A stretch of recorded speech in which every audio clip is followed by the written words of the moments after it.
சாமி பக்தியே இல்லை அப்படின்னு சொல்ற உங்களுக்காக தான் இந்த வீடியோ. என்னோட மேரேஜில் 7 மந்த்துக்கு அப்புறமா தான் நான் கன்சீவே ஆனேன். கன்சீவ் ஆனதில் நார்மல் டெலிவரி ஆகணும், எனக்கு எந்த ஒரு காம்ப்ளிமெண்ட்டும் வரக்கூடாது அப்படின்னு சொல்லி முருகன் கிட்ட வேண்டிக்கிட்டேன். வேண்டின கையோட எனக்கு நார்மல் டெலிவரியும் ஆச்சு. அந்த முருகனே வந்து எனக்கு பிறந்த மாதிரி தைப்பூசத்துக்கு அடுத்த நாள் என்னோட குழந்தை பிறந்தாங்க.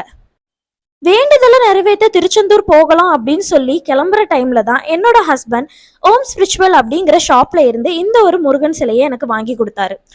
ஆன்லைன்ல வாங்கியிருக்கீங்க, ப்ராடக்ட் எப்படி இருக்கும் அப்படின்னு சொல்லி பயந்துட்டே கேட்டேன். நிறைய கூகுள் ரிவ்யூஸ் எல்லாம் செக் பண்ணதுக்கு அப்புறமா தான் வாங்கியிருக்கேன், அவங்களோட காண்டாக்ட் டீட்டெயில்ஸும் நம்ம கிட்ட இருக்கு அப்படின்னு சொன்னாங்க.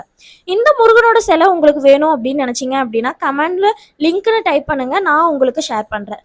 முருகன் வந்து நம்பினவங்கள கைவிட மாட்டாங்க அப்படின்னு சொல்லி நிறைய பேர் சொல்லி கேள்விப்பட்டிருக்கேன். என்னோட லைஃப்ல இதான் ஃபர்ஸ்ட் டைம் நான் எக்ஸ்பீரியன்ஸ் பண்ணியிருக்கேன். அதனால தான் இந்த எக்ஸ்பீரியன்ஸை உங்ககிட்ட நான் ஷேர் பண்ணியிருக்கேன்.